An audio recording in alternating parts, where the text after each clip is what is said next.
Bismillahirrahmanirrahim. Assalamualaikum warahmatullahi wabarakatuh. Waalaikumsalam warahmatullahi wabarakatuh. Alhamdulillahirabbil alamin. Wa bihi nasta'inu ala umuri dunya waddin. Wassalatu wassalamu ala asyrafil anbiya'i wal mursalin sayyidina wa nabiyyina wa maulana Muhammadin Sallallahu alaihi wa barik wa ala alihi wa sahbihi ajma'in. Rabbi shrah li sadri ويسر لي أمري واحلل عقدة من لساني يفقهوا قولي. أما بعد، معاشر الحاضرين والحاضرات رحمكم الله. Alhamdulillah, kita bersyukur kepada Allah Subhanahu wa taala pada malam yang mubarak ini kita melanjutkan kembali majelis kita, pengajian kita di masjid yang kita cintai. Mudah-mudahan Allah Subhanahu wa taala memberikan istiqomah kepada kita semuanya. Insyaallah ilmu-ilmu yang kita pelajari, yang kita dapatkan menjadi ilmu yang manfaat, barakah fid dunya wal akhirah. Amin ya rabbal alamin. Kita masih menerangkan mukadimah dari kitab Risalatul Muawanah yang dikarang oleh Al-Imam Al-Habib Abdullah bin Alawi Al-Haddad radhiyallahu anhu. Ila aqal ولا يتجرد لنصح عباد الله ودعوتهم إلى باب الله إلا الذين سبقت لهم من الله الحسنى بالسعادة والأمان والفوز والرضوان أولئك ورثة النبيين وأئمة المتقين.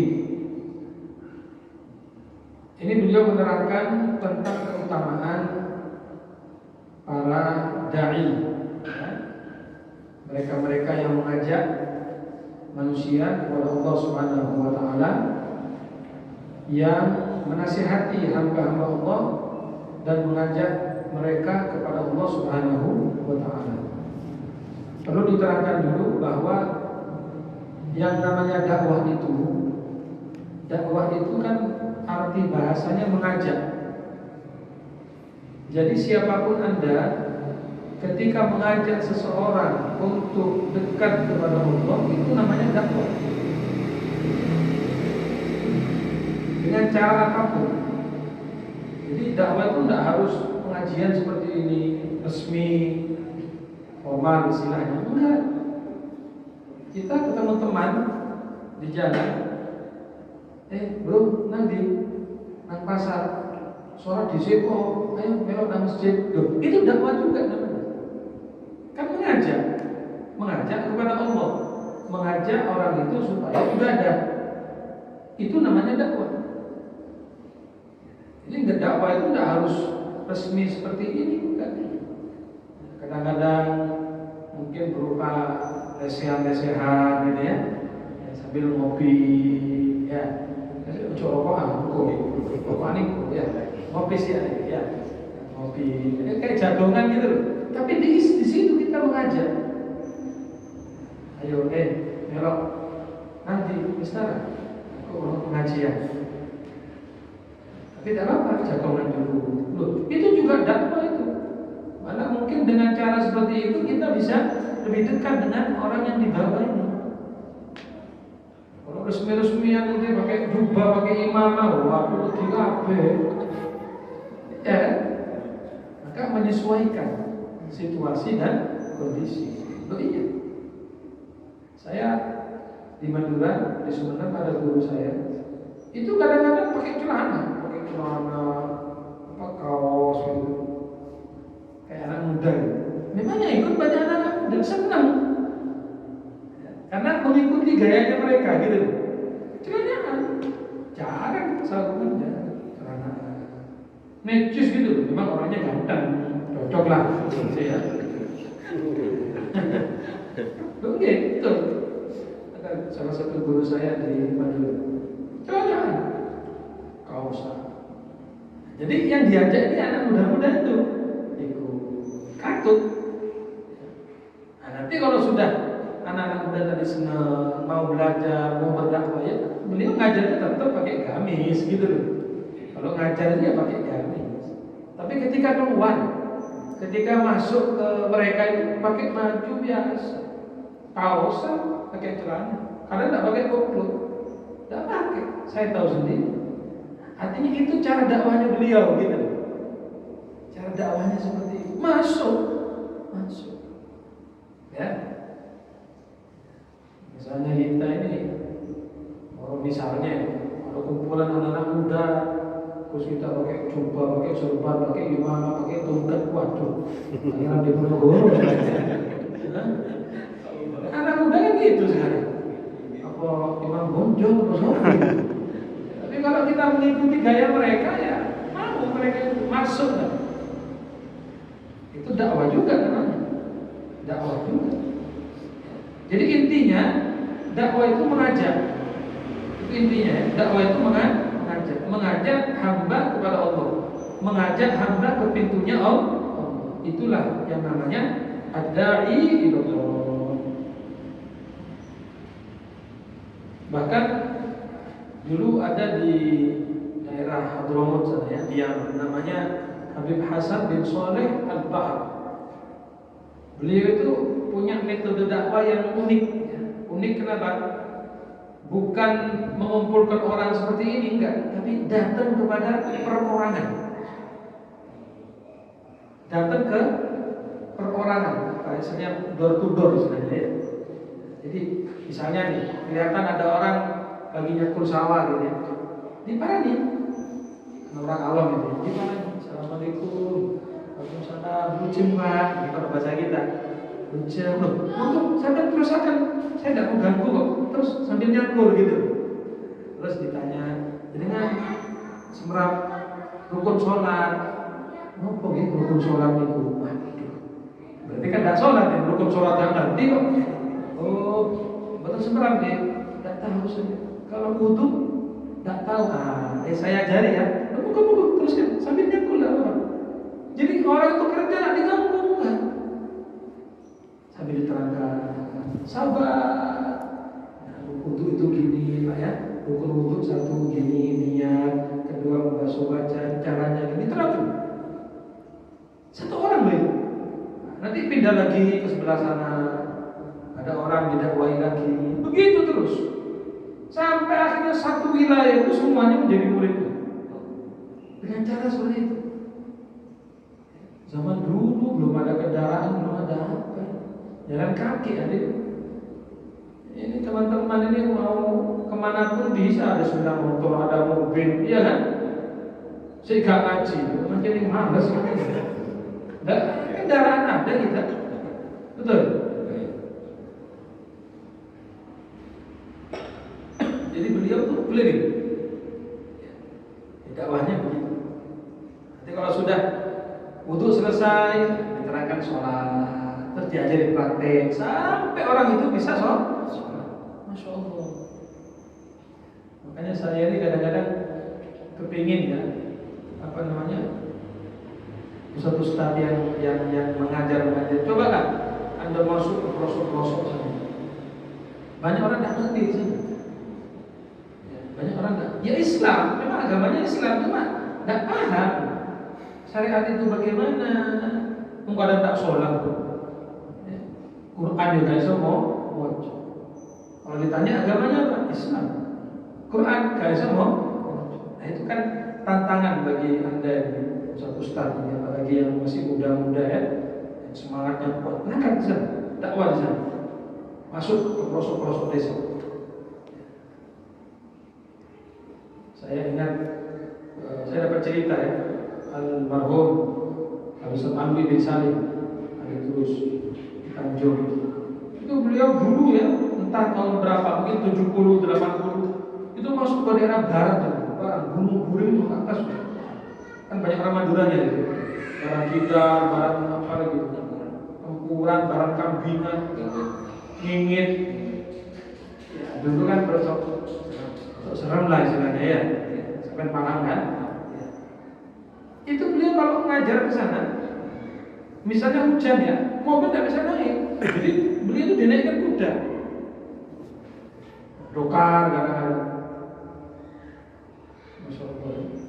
Malam ini, malam Jadi tunggu di sana. Pokoknya kalau hujan mobil nggak bisa naik karena masih makadam. Sekarang aspalan semua sampai ke Tumpang gitu ya. Kan tembus Tumpang itu enak sekarang. Saya juga ada rutinan 1 bulan di sana. Tapi ya sudah mobil bisa lewat, enak. Nah, dulu gimana coba? Ledak mau masuk situ. Awam, ya. Ya berkatnya beliau akhirnya banyak orang Baran itu yang ngaji. Anaknya dipondokkan ke pondoknya beliau di Bumiayu itu. Dakwah itu. Wala yatajarrad, kembali kepada kita. Dan tidaklah seseorang itu fokus binusyi ibadillah untuk memberi nasihat kepada hamba-hamba Allah. Dan tidaklah dia fokus untuk dakwah kepada Allah Subhanahu wa taala illa alladziina sabaqat lahum minallahil husna, kecuali mereka adalah orang-orang yang sudah ditentukan oleh Allah kebaikan, bisa'adati, dengan mendapatkan kebahagiaan, wal aman, dan keamanan, wal fawz wal ridwan, dan mendapatkan kesuksesan, mendapatkan keridhaan Allah. Ulaika warathatun nabiyyin, mereka lah pewaris para nabi. Makanya ustaz, ulama, kiai itu fokusnya dakwah saja. Jangan ada niatan-niatan lain. Allah memberi Anda ilmu itu sebagai amanah. Allah nitip ilmu kepada Anda. Ini ilmu, ajarkan, dakwah. Sudah itu. Tidak mengharapkan bisyarah atau dapat ini, dapat itu, tidak ada.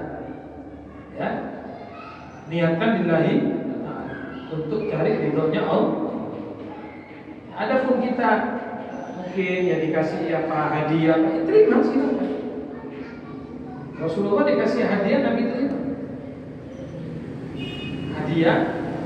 Hadiah ya, dikasih hadiah makanan, dikasih hadiah kurma, dikasih hadiah, diambil sama Nabi, makan Rasulullah. Tapi bukan itu tujuan utama dakwah Allah. Kita hanya menyampaikan saja. Kita hanya menyampaikan. Jadi seandainya kita nggak dapat apa-apa, tidak apa-apa, karena bukan itu tujuan utamanya. Yang pentingnya kita mengajar, berdakwah. Itu orang yang beruntung, orang yang sukses, kata beliau, orang yang bahagia itu, orang yang bahagia. Ulaika warathatun nabiyyin, mereka lah pewaris para nabi. Wa a'immatul muttaqin, dan mereka lah para pemimpin yang bertakwa. Wa khiratu rabbil alamin, dan mereka adalah pilihan-pilihan Allah. Jadi pilihan, orang jadi ustaz itu pilihan yang ikhlas ya. Jadi dai itu pilihan. Wa khiratu rabbil alamin, mereka adalah pilihan Allah Subhanahu wa taala. Minal mu'minin, dari kalangan orang-orang yang beriman. Apa tak senang kita disebut pilihan Allah? Apa tak bangga kita disebut pilihan Allah? Bangga, senang. Ya sudah, berdakwah aja, jalan aja. Anda jangan pedulikan orang yang ngomong A, I, U, E, O. Yang penting Anda jalan. Ya, orang tak senang itu pasti ada, di mana-mana pasti ada. Jangankan orang yang jelek, orang yang jahat, orang baik itu banyak musuhnya. Betul ya? Orang yang baik juga banyak yang tak senang. Orang jahat banyak tak senang. Sama-sama banyak tak senang. Ya jadi orang baik aja. Likulli syai'in muhibbun wa mubghidun. Kata Imam Syafi'i, segala sesuatu itu ada yang senang, ada yang tidak senang, ada yang suka, ada yang tidak suka, ada yang pro, ada yang kontra. Itu biasa itu. Biasa. Saya punya kawan, ya di Malang ini, sama-sama belajar kepada guru kita Habib Soleh bin Ahmad Abidrus. Dia ini baru buka pengajian di rumahnya. Ngaji kondak keliru waktu itu ngaji ngaji kitab Bidayatul Hidayah atau apa gitu. Nah, sebelum ngaji itu baca rotib Al-Haddad, terus ngaji kitab. Anda tahu, ada tetangganya tidak suka disebarkan bahwa ini menyebarkan aliran sesat. Iku apa iku ngajari apa iku sesat itu. Karena baca rotib itu loh, kan mungkin belum terbiasa orang baca rotib di kampung itu sudah. Akhirnya dia datang kepada saya, Bib, ya apa Bib, saya nih mau buka pengajian di rumah kok orang bilang, oh terus no, saya bilang terus no. Terus kan kamu kalau berhenti, mereka lebih senang lagi nanti. Kuat-kuatnya mereka, ya, sehebat-hebatnya mereka, lebih hebat yang hak, pasti lebih hebat yang benar. Terus kan?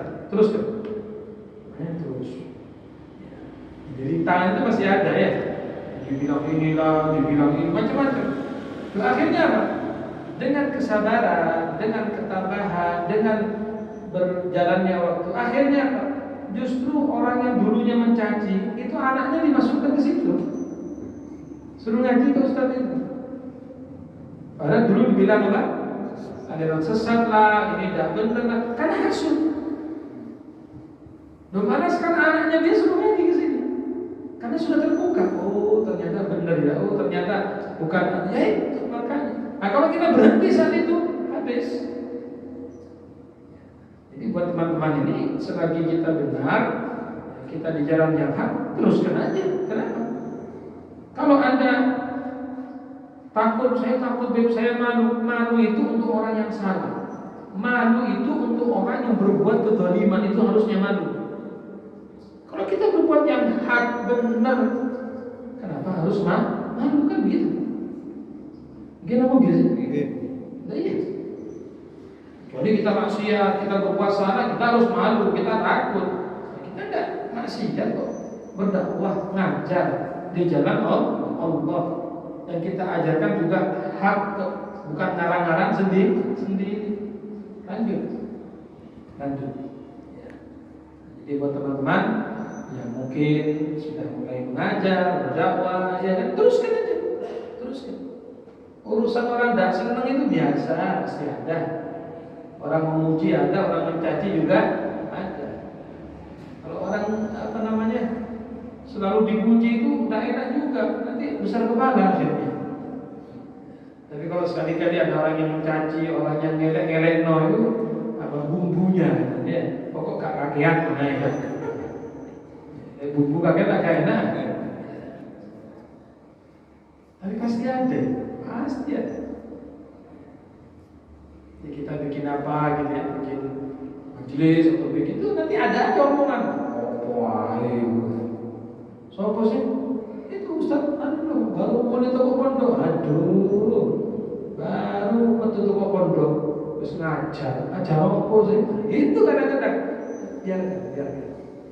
Apa ada pepatah mengatakan anjing menggonggong kafilah berlalu. Benar enggak sih? Benar ya? Nah, artinya kalau kita berhenti gak jalan-jalan nanti ya. Biarkan kafilahnya berjalan, anjing menggonggong tetap jalan. Tetap ya mesti bahasanya gitu. Tapi bahasanya anjing menggonggong kafilah berlalu, ya kan? Jadi anjing itu nanti kalau capek lama-lama ndek dhewe. Tapi kan ini jalan terus. Kalau ada anjing menggonggong, kita berhenti. Nanti jalan lagi, menggonggong berhenti lagi. Gak nyampe. Kira-kira begitu maksudnya ya. Jangan aja terus.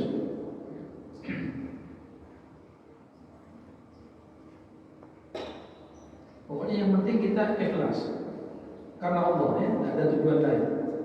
Tidak ada kepingin terkenal, kepingin viral, kepingin supaya apa? Masuk TV ini cilik 24 inch. Mungkin nemu, ya sebenarnya betul ya. Ini live. Buatan direkam ya. Nanti masuk TV apa? TV mana tuh? Bukan Indonesia. Udah apa? Kita ini dakwah itu harus universal istilahnya ya. Sekarang kan zamannya pakai YouTube. Ada apa? Bagus, boleh sebarkan, boleh. Ya, malah dengan cara seperti ini kita termasuk berdakwah juga ya.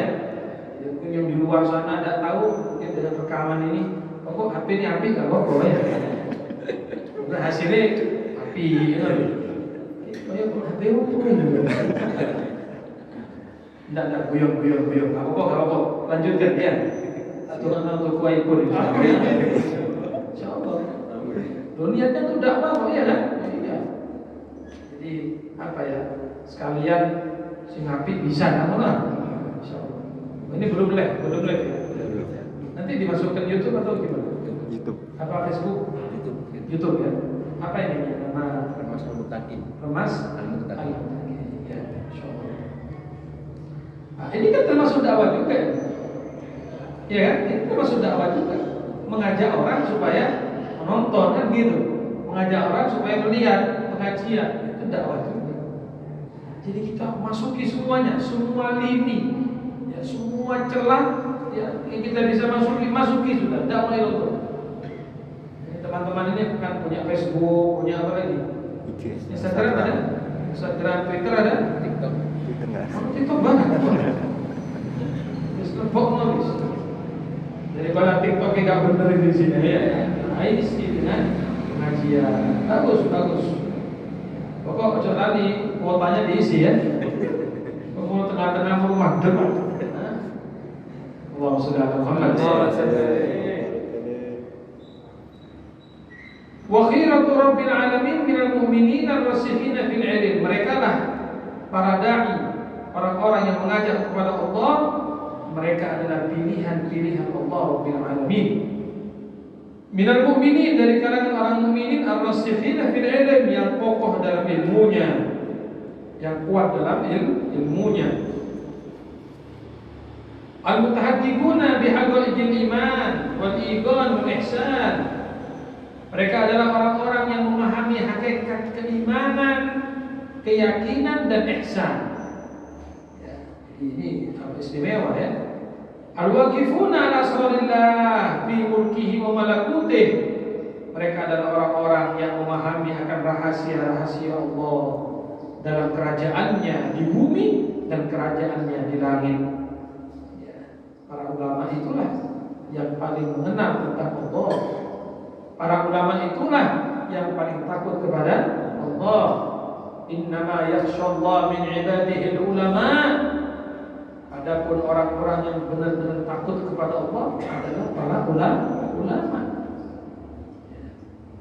Makanya hadirin Bapak Ibu sekalian, iblis itu tidak pernah suka melihat kita jadi ulama, tidak mau dia.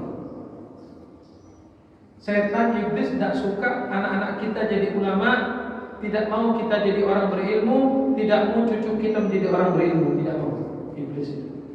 Apa sebab?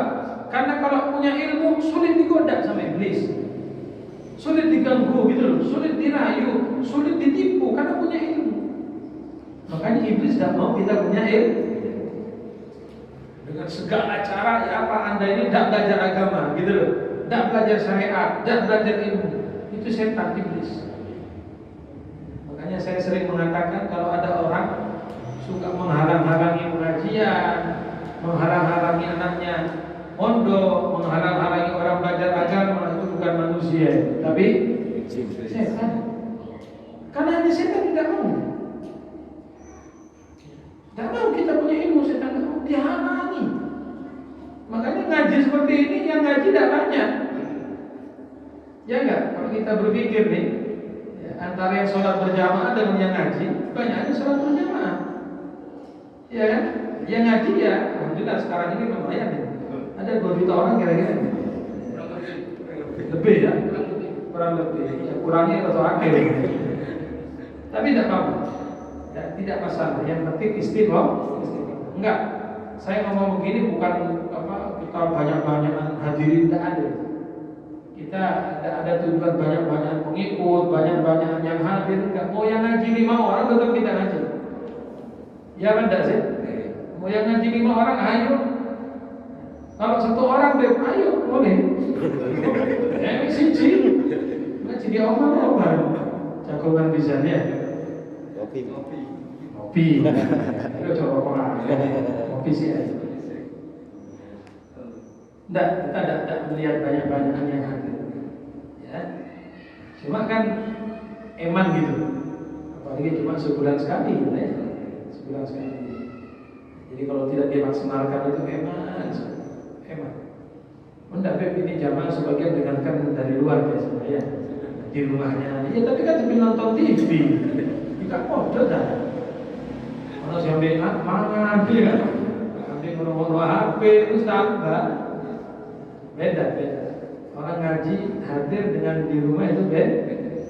Walaupun tidak sama. Di Jamek kan ada radionya. Saya ngajar di Jamek hari Rebu. Ada jamaah kita, saya dengarkan lewat radio. Ya tapi kan sambil leyeh. Orang keturun. Lah iya kan? Jadi tidak bisa fokus kayak kita kalau apa namanya ini istilahnya? Face to face. Penjelasan. Apa? Tatap muka. Ya tatap muka begini kan pasti lebih fokus lah, walaupun yang ngantuk juga pasti ada ya.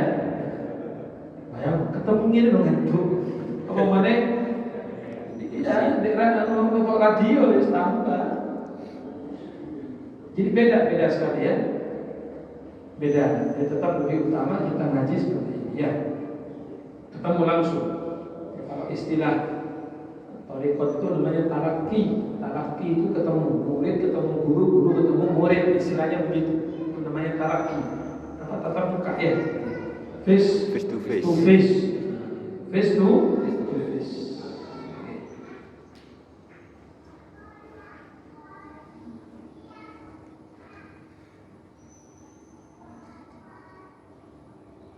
Jadi setan tidak mau melihat orang alim, tidak mau anak kita jadi alim, tidak mau. Karena bagi setan sulit mengganggu orang alim. Dalam hadis disebutkan, wala faqihun wahidun asyaddu 'ala syaitani min alfi 'abid atau kama. Satu orang alim, satu orang yang berilmu, itu setan lebih sulit menggoda daripada 1000 ahli ibadah tapi tidak punya ilmu. Ada 1000 ahli ibadah, 1000 ahli ibadah, ahli sholat, ahli ini, qiyamul lail, itu batuknya bukan hitam tok itu sampai aku, kalau sih gosok barang sih batuknya ya, 1000 ini dibanding satu orang alim, satu tok. Itu setan lebih takut sama satu orang alim. Kenapa? Sulit diganggu. Sulit karena dia punya ilmu. Ngerti tipu daya setan, paham. Oh ini setan, perlu deh. Lah yang ini tidak punya ilmu. Ibadah tok tapi gak duit. Sama setan dipelintir sedikit wes hilang. Sudah. Jadi setan lebih takut satu orang alim daripada 1000 ahli ibadah.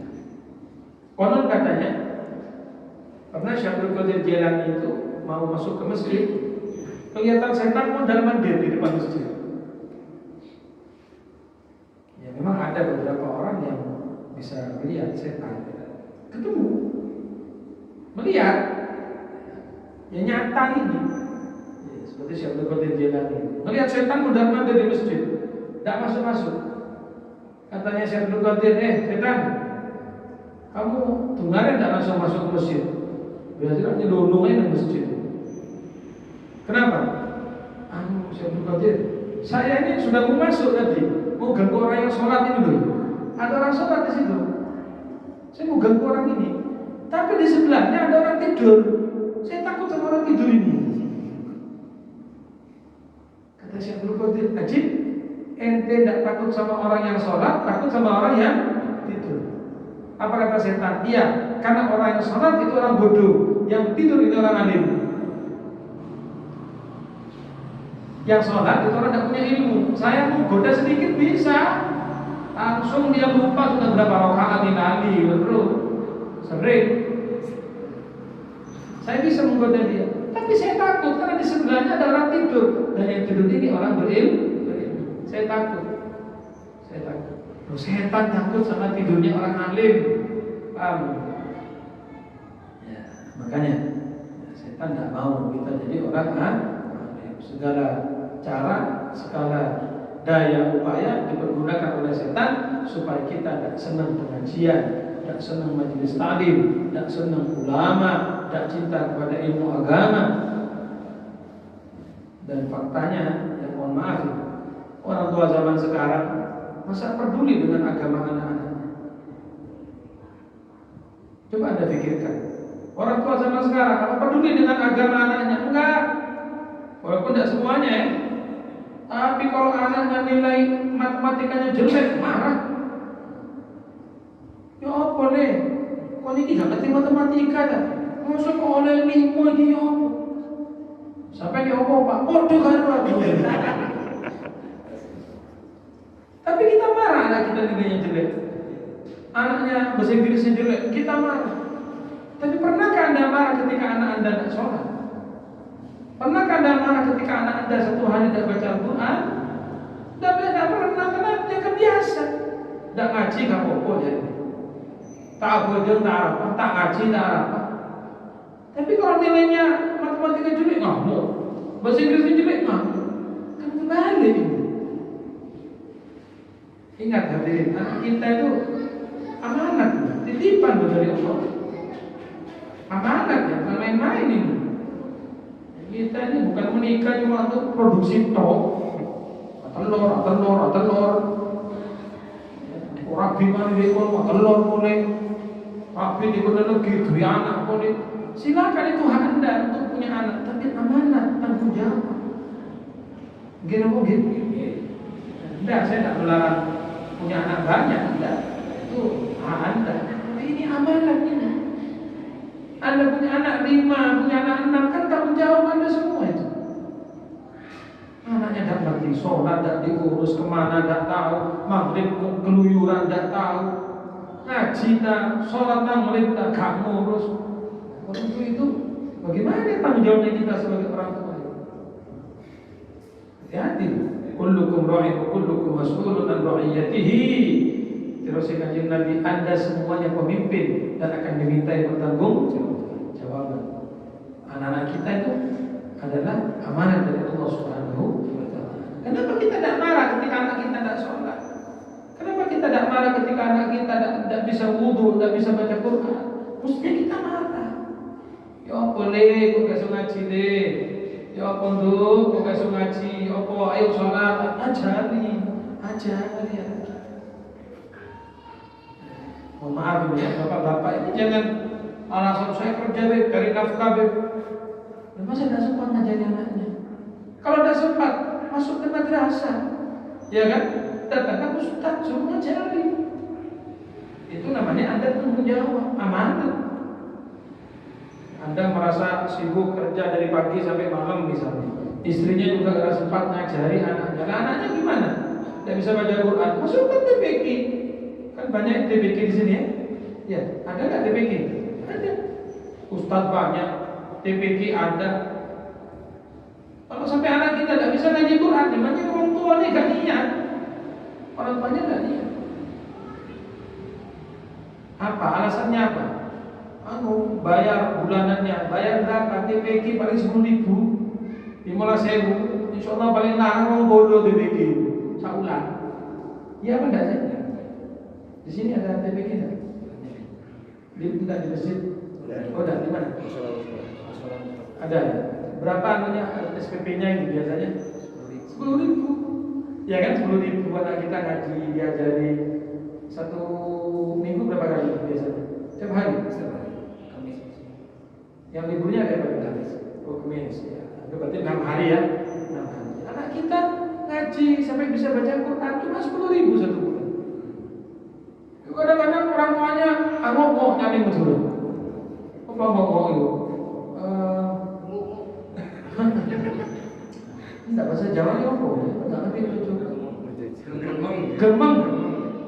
Wajib kok bayar. Wajib kok bayar.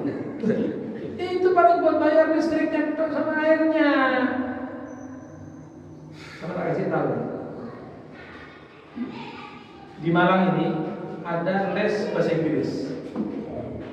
Kata sebut no oleh ya.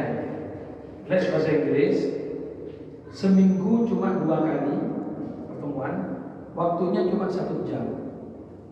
Berarti satu pertemuan 1 jam, satu pertemuan 1 jam. Ya, terus ya.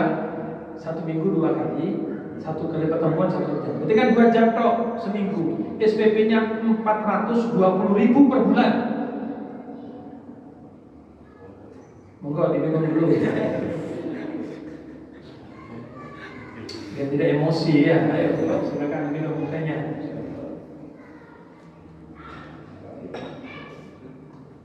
Ya bro. Lanjut. Loh saya ngomong karena saya tahu kita datangi ke tempat sana. Memang saya mau tahu. Les bahasa Inggris cuma 2 kali pertemuan 1 minggu, 2 kali 2 hari, 1 pertemuan cuma 1 jam.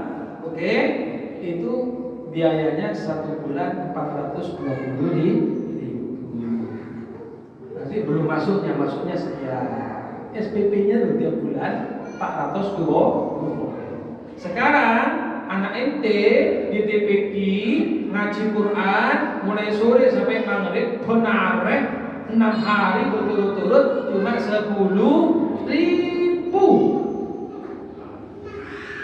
Ngomong-ngomong tuane sih ngomong tentang ini lah.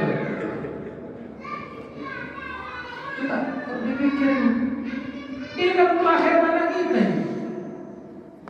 Pak, sampai kalau anaknya nanti meninggal dunia, tidak ditanya di kuburan. Kamu dulu bahasa Inggrisnya kuliah di mana? Bahasa Inggrisnya kamu les di mana? Ditanya. Tapi kalau maghrib bukan ditanya. Maka kita buka Al-Quran, pasti bisa ngaji dari rumah. Ayo, itu jadi pertanyaan di alam kubur. Jadi remeh. Insya Allah anak kita tak bisa bahasa Inggris apa? Ya tidak sih. Saya dari dulu SMP di Sumedang, saya les bahasa Inggris. Saking kepinginnya bisa bahasa Inggris, alhamdulillah tak bisa. Sampai semakin tak bisa. Les saya belum teman-teman ini, les saya di Madura. Saking kepingin bisa bahasa Inggris. Conversation gitu ya. Ngapain ngomong? Tidak bisa sudah. Allah Ta'ala itu apa ya? Sudah takdirnya orang masing-masing ya kan. Mungkin takdirnya ini sudah begitu. Anda jangan memaksa anak saya harus bisa. Itu usaha Anda secara zahir silakan. Tapi Allah yang menentukan. Ya. Saya itu dulu ya. Saya itu mau masuk dokter. Iya. Karena ya menurut hitungan duniawi nilainya bagus gitu loh. Saya tidak sombong, cuma betul didik ya. Saya dulu SD itu di Madura. Masih zamannya Danem ingat Danem. Kan 5 mata pelajaran ya. SD kelas 1. Itu berarti kan kalau 100 semua, 10 semua berarti kan 50 Danemnya. Saya waktu itu Danemnya 48,9. Berarti berapa nilai saya? Hampir 100. Hampir 100. Berarti 9 semua, 9. Aslinya 100, cuma gurunya rotot apa? 100 ya. Jadi 9 semua. Enggak, saya terus terang, saya dulu pinter memang ya. Saya nulis. Saya mau cerita dulu ini. Ya. Akhirnya otomatis karena Danem saya tertinggi waktu itu nomor 3 se-Jawa Timur. Ada yang lebih tinggi dari saya. Saya tertinggi nomor 3 se-Jawa Timur. Akhirnya saya masuk SMP 1, itu SD ya. SMP 1 tidak pakai ujian, paling tinggi nama saya. Oksin. Dan ini berarti. Oke. SMP alhamdulillah ya saya tidak pernah di bawah ranking 3, tidak pernah. 1, 2. Kadang kalau malas ranking 2 gitu ya. Akhirnya waktu mau SMA, ini saya mau cerita dulu, perhatikan. Ada pendaftaran namanya SMU Taruna di Magelang. Sekarang masih ada, itu kan milik negara. Dipilih dari sekian banyak sekolah itu dipilih yang pintar-pintar untuk masuk ke situ. Itu sekolah negara. Nah, kita bisa nanti milih kedokteran atau milih ke angkatan, akabri atau apa itu ada pilihannya. Saya milih kedokteran. Karena itu tadi, karena menurut hitungan guru saya mampu lah, diikutkan itu. Ujiannya di mana waktu itu? Saya ingat. tesnya itu di Malang, di sini di Malang, di Dodik Jur, mana Dodik Jur itu? Tentara itu ya. Berangkatlah saya. Nah, sebelum berangkat, saya waktu SMP juga sekolah madrasah di Sumeneb. Ada guru saya namanya Nabi Mustafa Harun, ya. Itu guru saya. Abah saya pamitan, Ustaz doakan Muksin ini mau ikut pendaftaran S1 tahunan, ngambil jurusan kedokteran. Kaget guru saya, loh ada apa Muksin kok kesana? Ada apa kok kesana? Iya ini, iya tak dungano gak lulus ya. Tak dungano gak lulus. Karena Muksin bukan situ nanti jurusan. Itu guru saya bilang gitu. Muksin bukan situ nanti jurusan, bukan ke situ. Ya namanya orang tua kepingin ya kan, ingin punya dokter Pak Mama ya. Apalagi itu gratis karena milik negara ya. Saya Taruna itu punya negara. Tetap berangkat saya, karena sudah baru daftar ini tuh. Jadi sempat di kawal mobil resmi ini. Terus sampai ke Malang ini di Lampal itu kan. Singkat cerita, dari Kabupaten Sumeneb 8 anak dipilih yang pinter-pinter guys. Subhanallah ya. Itu berkat doanya guru saya. Kan lulus temenan. Kan lulus temenan. Dan bukan cuma saya tidak lulus, teman saya semua itu tidak lulus semua. Waduh, ayah ham ini. Nah, di sini kita mikir tuh, berarti bukan di sini jalan saya. Paham ya? Orang tua kepingin, ayo ini biar di dokter ini. Tapi Allah kan punya amal lain gitu loh. Allah yang lebih tahu bahwa bukan di situ jalan kita. Akhirnya itulah pertama saya ke Malang. SMA itu, yang lulus SMP kelas 3, SMA kelas 1. Nah, itulah permulaan saya ke Malang. Terus saya nyari guru di sini. Nah, itulah permulaannya. Ya, sampai saya belajar kepada Abu Soleh, nanti terus Muhammad Al-Haddad, Ustaz Fulan. Nah, itu awalnya di sini. Jadi ini cara yang dibuat sama Allah ya kan. Kenapa saya kok ke Malang?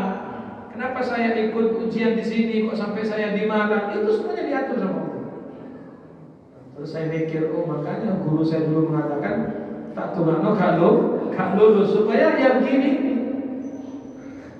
Ya mohon maaf ya kalau saya tetap jadi dokter kan tidak ketemu sampean saya. Ayo tak suntik namanya. Ya semuanya takdirnya Allah. Ya. Maksud saya begini, maksud saya itu anak Anda jangan terlalu dipaksakan. Kamu harus jadi ini nak, kamu harus jadi ini, kamu harus ini. Anak itu nanti punya nasibnya sendiri. Anak kita menjalani takdirnya sendiri. Kemana nanti anak kita itu? Paham ya? Orang tua kepingin anaknya misalnya jadi ini. Tidak apa-apa itu keinginan Anda. Tapi faktanya kan tidak semuanya seperti kita harapkan. Kadang loh anak kita sekolahkan SMK kan jurusannya mungkin mesin atau apa. Tetapi tadi chef, apa chef itu? Masak, Bukan kopi. masak. Tuturan nasi goreng di pinggir itu loh deh. Sedangkan kita kadang-kadang, yo anakku ini tak sekolah oleh SMK datangnya jadi chef. Tetapi kan sudah arahnya begitu, tidak apa-apa. Rezekinya berarti lewat masak. Lu siapa tahu nanti berkembang buka restoran kan gitu. Ya iya. Sesuai jurusan tetap buka di rekannya. Oh ada. Iya. Enggak ini mesin tadi. Tata boga mesin. Kan betul gak nyambung. Mesin ke tata boga. Ya mungkin kalau memang tata boga ya memang ke situ ya kan. Ada teman saya juga sampai mau S2 itu, teman tidak lulus. S1 lulus, mau S2 tidak lulus. Alhamdulillah jadi satpam. Jadi security. Lah ya artinya apa ya? Kita tidak bisa memaksakan ya, tidak bisa memaksakan. Anak saya kuliahkan dia supaya jadi ini. Ya, itu usaha Anda. Tapi akhirannya bagaimana Allah yang lebih tahu, Allah yang menentukan. Oke. Anak mondok itu loh, anak mondok sama-sama mondok, tidak semuanya jadi ulama. ada yang jadi pengusaha, ya kan? Ada yang nanti arahnya malah jadi apa? Tapi minimal kalau anak kita pernah mondok ada background agama, minimal ada rasa takutnya lah kepada Allah gitu loh. Jadi pejabat kira korupsi, ada background ilmu. Tidak harus orang mondok keluarnya jadi ustaz, enggak. Siapa yang bilang? Boleh jadi apapun. Ya, malah dulu kalau saya tidak keliru ya, Kapolda Jawa Timur waktu itu saya lupa. Itu alumni pondok. Dari pondok terus kuliah di UIN. Kuliah di UIN, terus tidak tahunya Boyomo masuk ke kepolisian sampai karirnya bagus jadi Kapolda waktu itu. Bagus, tidak apa-apa. Tapi background agama punya. Hanya waktu beliau jadi di Kapolda Jawa Timur itu bikin apa peraturan pokoknya begitu waktu sholat semuanya berhenti sholat berjamaah. Nah, itu karena beliau ini pas jadi pimpinan bisa begitu. Makanya doakan saya jadi wali kota Malang ya. Amin. Saya jadi wali kota nih kalau ngaji 100.000. Ya bang. Rame masjidnya Beb. Rame masjidnya Beb. Rame ya. Pokok yang ngaji di Al-Muttaqin masing-masing 100. Itu kalau saya jadi wali kota ya. Amin. Toto kan niat. Lebih edan. Ya. Ini guru-guru ngaji, ustaz-ustaz yang ngajar-ngajar kan kesian. Intensifnya biasanya dapat berapa? 300 berapa? Dan keluarnya 3 bulan sedang. Kalau saya jadi wali kota 10 juta semua. Ya, bagaimana? Cocok ya? Amin. Daripada uangnya harus keluar sudah. Ya. Kalau orang baik yang jadi pemimpin kan insya Allah baik juga kan gitu. Kayak tadi contoh saya bilang Kapoldanya alumni pondok kan pasti terbawa itu ya ilmu-ilmunya itu. Akhirnya dibikin sholat jamaah semua. Harus ada khataman Quran. Iya waktu itu saya masih ingat. Waktu beliau jadi Kapolda Jawa Timur harus polsek-polsek itu masjidnya khataman Quran, bayangkan. Karena berpengaruh pimpinan itu. Dan dia bisa membuat kebijakan. Kan peraturan itu harus diikuti. Harus berjamaah, kabeh. Iya. Kalau saya jadi wali kota ya misalnya. Amin doa ya. Kalau saya jadi wali kota misalnya, bikin peraturan. Ramadan tidak boleh warung buka, ya kan? Semuanya kecuali jam berapa? 3. Jam 4 sampai jam 3. Jam 4 sore, ya kan? Sampai sahur. Bikin peraturan. Karena kita pemimpin, kita punya kebijakan. Kalau tidak mengikuti, maka akan dikenakan sanksi apa gitu ya. Ini bisa bagus ini. Pasuruan begitu. Pasuruan, iya kan? Bikin peraturan Ramadan tidak boleh buka. Menghormat orang yang tua, bisa dibikin begitu. Ya. Mungkin klub-klub malam apa selama Ramadan tutup semuanya, tidak boleh. Nah, misalnya bikin karena kita pemimpin harusnya demikian. Paham ya? Harusnya seperti itu. Itu kalau saya jadi apa? Amin aja guys ya. Jadi gak jadi ya gak tahu juga ya. Wallahu baca udah ya.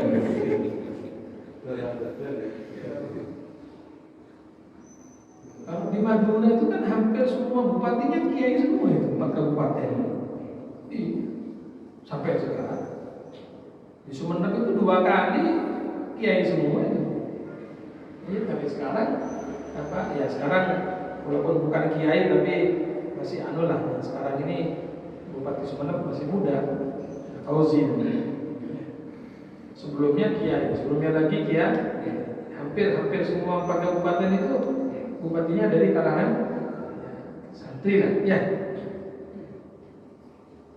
Tidak apa-apa, mungkin teman-teman ada yang nyalon jadi bupati nanti, bupati Zimbabwe atau bupati Afrika Selatan atau di mana, ya.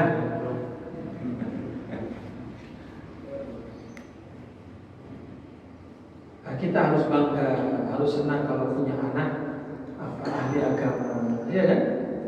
dia mengerti syariat, senang, harus bangga itu. Ya kita bangga punya anak misalnya sampai S3, doktor gelarnya, senang orang tua ya kan. Tapi Anda mestinya lebih senang kalau punya anak itu ahli agama, harus lebih senang. Karena itu yang membawa kebahagiaan Anda besok.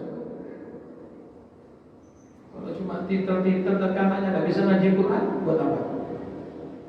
Titel rentet yang sudah sering saya bilang. Titelnya MM, AG, GA, ADN, itu lagi LDG, TST ya.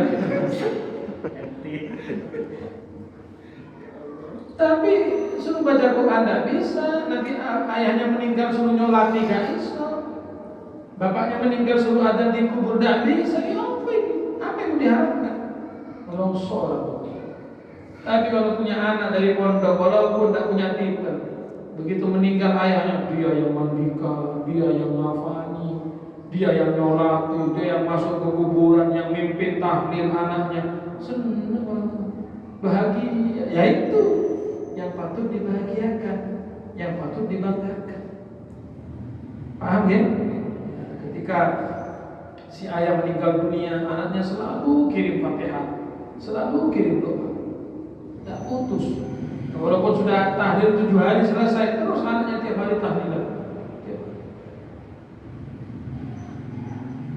Saya pernah tahu ada satu anak, itu ketika orang tuanya meninggal, itu sejak meninggal hari H sampai bertahun-tahun tidak pernah sepi, tidak pernah tidak ziarah ke makam ayah dan ibunya sudah meninggal. Jadi mulai dimakamkan terus setiap hari. Kalau tidak pagi siang, kalau tidak siang sore, pokok harus tiap hari. Doa kesenangnya orang tua diziarah tiap hari sama anak. Pagi kadang habis subuh datang Yasin, tahlil pulang. Besok datang lagi Yasin, dan terus tiap hari datang dan datang. Apa dah senang? Senang. Ya itulah gunanya kalau punya anak soleh. Punya anak mengerti agama, tahu sebagai anak saya harus bagaimana kepada orang tua saya, walaupun sudah meninggal dunia. Tapi kalau anak kita hanya mementingkan titel, jadi begitu Anda meninggal, wala ziarah, tahlil gak pernah. Kadang kuburan orang tuanya tidak ketahuan.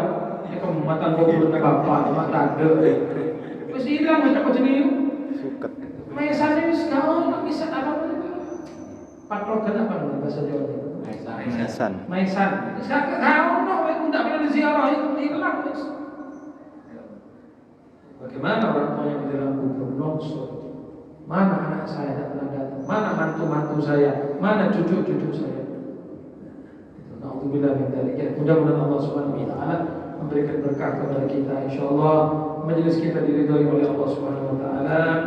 Mudah-mudahan kita semuanya menjadi ulama amilin, menjadi ahli dakwah ilallah, menjadi mereka-mereka yang diridhai oleh Allah Subhanahu wa taala. Amin ya rabbal alamin. Sallallahu ala sayyidina Muhammad wa ala alihi wasallam. Alhamdulillahirabbil alamin. Bismillahirrahmanirrahim.